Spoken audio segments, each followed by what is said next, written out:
ED Tamil நேயர்களுக்கு வணக்கம். இன்னைக்கு 9 பிப்ரவரி 2026. பல பேர் மனசில் இந்த யூஎஸ் ட்ரேட் டீல் எப்படி இருக்கும் அப்படின்னு சொல்லிட்டு குழப்பமாக இருப்பீங்க. ஒரு 1000 பாயிண்ட் கேப்பப் ஆச்சு ஆச்சரியமாக. 25,150லேருந்து 26,341 போயிட்டு அங்கேருந்து ஒரு 500 பாயிண்ட் கீழே வந்து இப்போது ஆசிலேட்டருக்கு நிஃப்டி.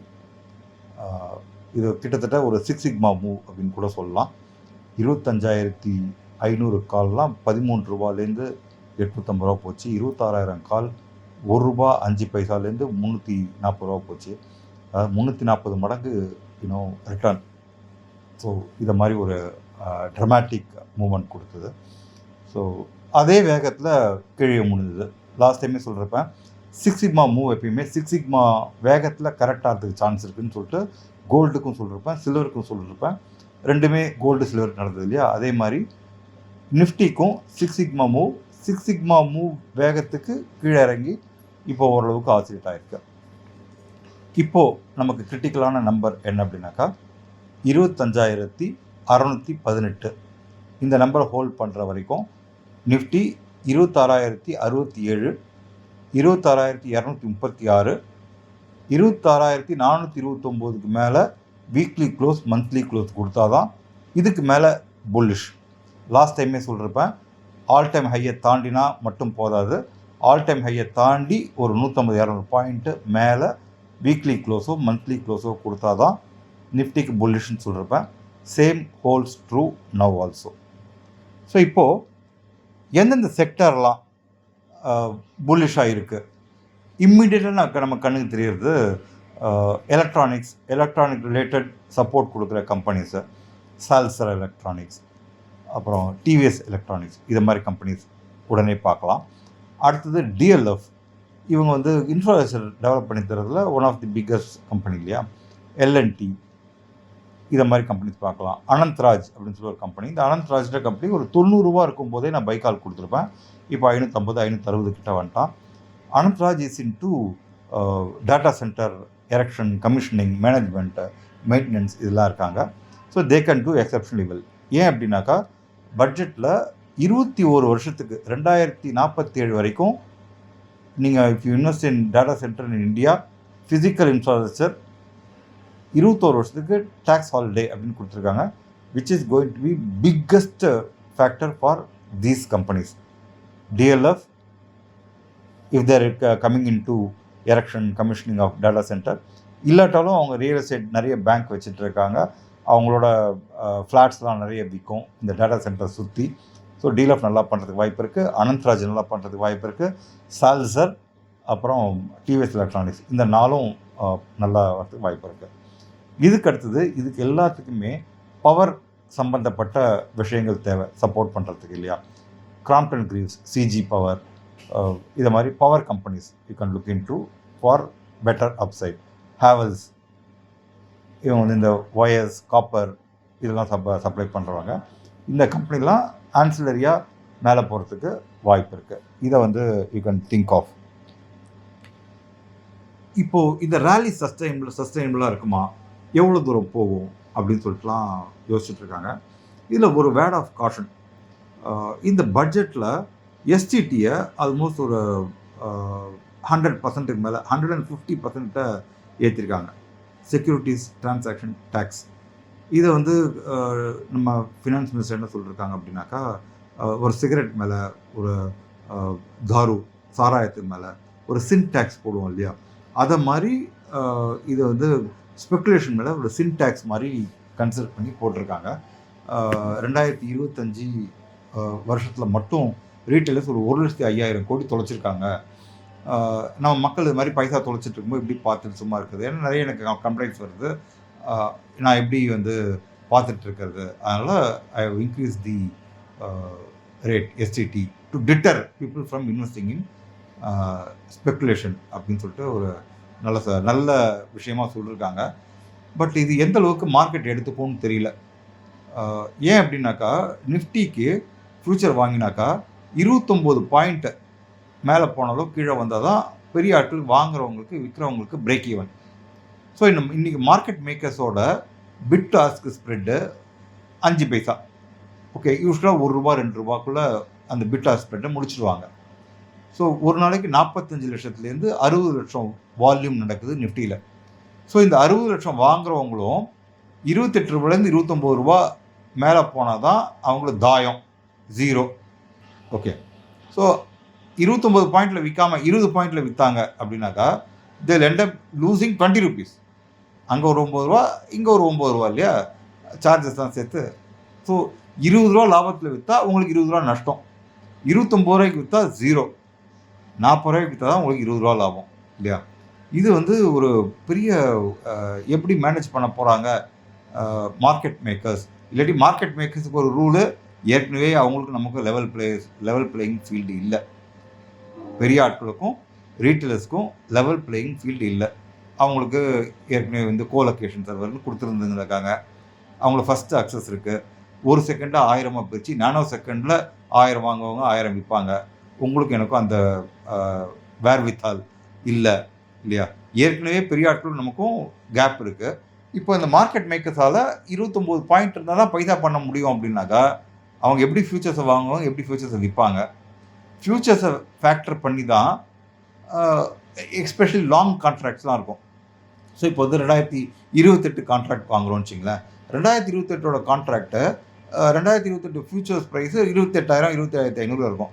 அதை பேஸ் பண்ணி தான் 2028 கான்ட்ராக்ட்லாம் வந்து ஆப்ஷன் கான்ட்ராக்ட்ஸ்லாம் ப்ரைஸ் ஆகிருக்கும். ஸோ இப்போ இதை மாதிரி வந்து ஃபியூச்சர்ஸ்க்கு 29 பாயிண்ட் 30 பாயிண்ட் வந்தால் தான் பிரேக் ஈவன் வந்தாக்கா இந்த ஆப்ஷன் க்ரீக்ஸ்லாம் எப்படி பிஹேவ் பண்ணும் அப்படின்னு தெரியல. ஸோ இது ஒரு பெரிய ஒரு ஹெட்விண்டு. ரொம்ப ஜாக்கிரதையாக இருக்கணும் மக்கள் இந்த இடத்துல. மேபி இப்போ மேலே போகலாம். ஓகே, இதுக்கு சிமிலியாக ஒரு ஸ்டோரி சொல்கிறேன். 2018 அருண் ஜேட்லி சார் ஃபினான்ஸ் மினிஸ்டராக இருக்கும்போது டிசம்பர் ஜனவரியில் ஒரு ரூமர், எல்டிசிஜி வரப்போகிறது, long term capital gain tax 15% கொண்டு வந்துட போகிறோம் அப்படின்னு சொல்லிட்டு ஒரு புரளி.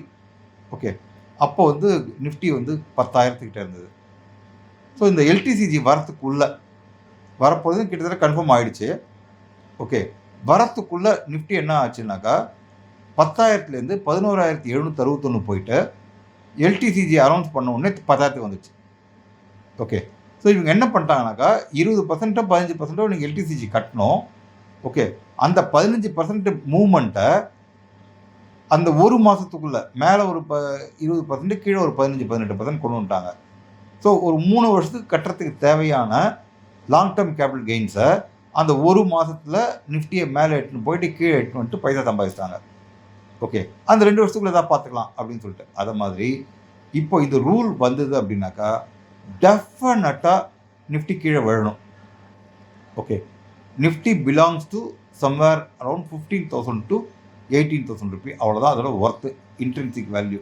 ஓகே, இன்றைக்கி 26,000 கோட் பண்ணுறதுக்கு முக்கியமான காரணம் இந்த ஃப்யூச்சர் அண்ட் ஆப்ஷன்ஸை 90% பீப்புள் பைசா தொலைச்சி அந்த பைசா இவங்க திருப்பி ரீஇன்வெஸ்ட் பண்ணி மார்க்கெட்டை ப்ரொப்பப் பண்ணி மேலே எடுத்து வந்திருக்காங்க. அதர்வைஸ் நிஃப்டி 15,000 மேக்ஸிமம் 18,000 தான் ஒர்த்து. ஸோ இந்த எஸ்டிடி என்றைக்கு இம்ப்ளிமெண்ட் ஆக போகிறது, டெஃபினட்டாக இம்ப்ளிமெண்ட் ஆக போகிறதுன்னு தெரிஞ்சுட்டுனாக்கா தயவுசெய்து உங்களோட லாங் பொசிஷன்ஸை குறைச்சிக்குங்க, ஃப்ரெஷ் லாங்ஸை அவாய்ட் பண்ணுங்கள். முடிஞ்சால் ஹெட்ஜிங் கற்றுங்க. ஹெட்ஜிங் கற்றுனும் பிரயோஜனம் கிடையாது, ஏன்னா 28 பாயிண்ட் வந்தால் தான் உங்களுக்கு பிரேக் ஈவன் இல்லையா. ஸோ அதை ஒழுங்காக பண்ணணும். இதெல்லாம் இருக்கிறதால எஸ்டிடி டெஃபினட்டாக வரப்போகிறதா அப்படின்னு தெரிஞ்சுங்க. வரப்போகிறது அப்படின்னு தெரிஞ்சிடுது அப்படின்னாக்கா உங்களோட ஈக்விட்டி எக்ஸ்போஷரையும் கம்மி பண்ணிங்க.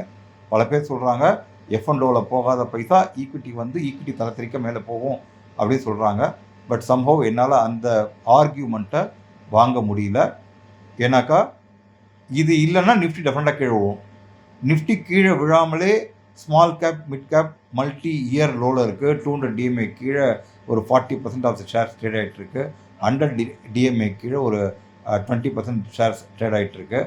ஓகே, இப்போ நிஃப்டி வந்து ஒரு 7,000 பாயிண்ட்டோ 8,000 பாயிண்ட்டோ விழுந்தது அப்படின்னாக்கா இந்த ஸ்மால் கேப், மிட் கேப் எவ்வளோ விழும் எனக்கு தெரியல. Okay, I may be totally wrong. ஆனால் இதை மனசில் வச்சுங்க. டெஃபினட்டாக எஸ்டிடி வரப்போகிறது அப்படின்னு சொல்லிட்டு நியூஸ் வந்துடுச்சு அப்படின்னாக்கா there will be a knee jerk reaction. Market நல்லா கரெக்டாக இருக்கிறதுக்கு வாய்ப்பு இருக்குது. இதை பேக் ஆஃப் தி மைண்ட் வச்சுக்கிட்டு எஸ்ஐபி பெரிய லெவலில் பண்ணுறதா இருந்தாலும் சரி, ஈக்விட்டி பெரிய லெவலில் போகிறதா இருந்தாலும் சரி, ஹெட்ஜிங் பண்ணிவிட்டு பண்ணுறது சேஃப். இதை கொஞ்சம் ஞாபகம் வச்சுக்கோங்க. இப்போ குளோபல் ஃபேக்டர்ஸில் நம்ம ஆல்மோஸ்ட் ஒரு அமெரிக்காஸ் கூட டீல் போட்டோம், யூரோப்பியன் யூனியன் கூட டீல் போட்டோம், ஜிசிசி கல்ஃப் கண்ட்ரிஸ் கூட டீல் போட்டோம், மலேசியா கூட டீல் போட ஃப்ரீ ட்ரேட் அக்ரிமெண்ட் போட்டாச்சு. அடுத்தது ஆஸ்திரேலியா, நியூசிலாந்து, இது மாதிரி பல கண்ட்ரிஸ் கூட ஃப்ரீ ட்ரேட் அக்ரிமெண்ட் போட்டுட்ருக்கோம். இது எல்லாமே as well. We might be the next China in the making. Okay, so manufacturing நல்லா பண்ணுறதுக்கு வாய்ப்பு இருக்குது. சர்வீசஸ் இண்டஸ்ட்ரியில் இருக்கேன்னு நல்லா பண்ணிகிட்ருக்கோம். ஸோ இது வந்து டெயில் விண்ட். ஓகே, ஸோ இவ்வளோ பேர் கூட ஒரு ஃப்ரீ ட்ரேட் அக்ரிமெண்ட் போடுறோம் அப்படின்னாலே மக்களுக்கு இந்தியா மேலே ஒரு ட்ரஸ்ட் இருக்குது. லாங் டேர்மாக there not be any policy change அப்படின்னு சொல்லிட்டு நினைக்கிறாங்க, நம்புகிறாங்க. அதனால் ஃப்யூச்சர் லுக்ஸ் குட். ஸோ அதை பற்றி ஒன்றும் பிரச்சனை இல்லை. கோல்டு அண்ட் சில்வர் ஏற்கனவே சொல்லியிருப்பேன், 45 அப்படின்னு நம்பர் சொல்லியிருப்பேன், 44 அப்படின்னு நம்பர் சொல்லியிருப்பேன்.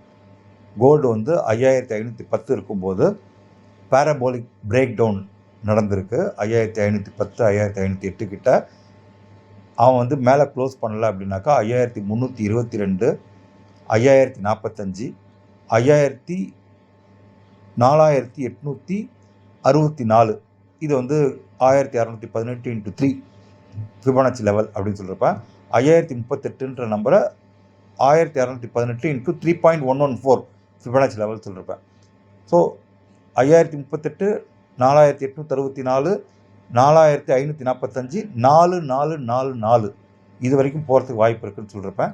லோ வந்து 4401 என்னமோ போயிட்டு இப்போ 3 பவுன்ஸ் ஆகிருக்கான். இப்போது நான் பார்த்துட்ருக்க வரைக்கும் 5038, 3.114 அப்படின்ற நம்பர் மேலே ட்ரேட் பண்ணிட்டுருக்கான். இதுக்கு மேலே வீக்லி க்ளோஸ் கொடுத்தாக்கா நாம் 5322, 5644 இது வரைக்கும் போகிறதுக்கு வாய்ப்பு இருக்குது. 5663 இது வரைக்கும் போகிறதுக்கு வாய்ப்பு இருக்குது. இது கோல்டுக்கு. சில்வரும் எக்ஸாக்டாக ஒரு ஃபிபனாச்சி லெவலில் சப்போர்ட் எடுத்துகிட்டு இருக்கான். 76 அப்படின்ற நம்பரை ஹோல்ட் பண்ணுற வரைக்கும். இப்போ நான் பேசிகிட்டு இருக்கும்போது 79, 76 அப்படின்ற நம்பரை வீக்லி க்ளோஸ் பண்ணோம் அப்படின்னாக்கா 89, 110 போகிறதுக்கு வாய்ப்பு இருக்குது. இது வந்து with reference to troy ounce basis US dollar. இந்த நம்பரை வச்சுக்கிட்டு you can take position in MCX also. So numbers levels trade பண்ணுங்கள். இது மாதிரி ஒரு டெக்டானிக் சேஞ்சஸ் இன் பாலிசி இருக்குன்னாக்கா அதை கொஞ்சம் ஜாக்கிரதையாக அணுகுங்க. ஓகே, இதை ஒழுங்காக பண்ணாலே நீங்கள் ஜெயிச்சிடலாம், பெரிய அளவில் சம்பாதிக்கலாம், உச்சியில் சந்திக்கலாம். நன்றி, வணக்கம், டேக் கேர். மேலும் ஈடி தமிழ் சேனல்ல வரப்போகும் பிசினஸ் மற்றும் அது ரிலேட்டடான வீடியோவை பார்க்க உடனே கீழே இருக்க சப்ஸ்கிரைப் பட்டனை கிளிக் பண்ணுங்க.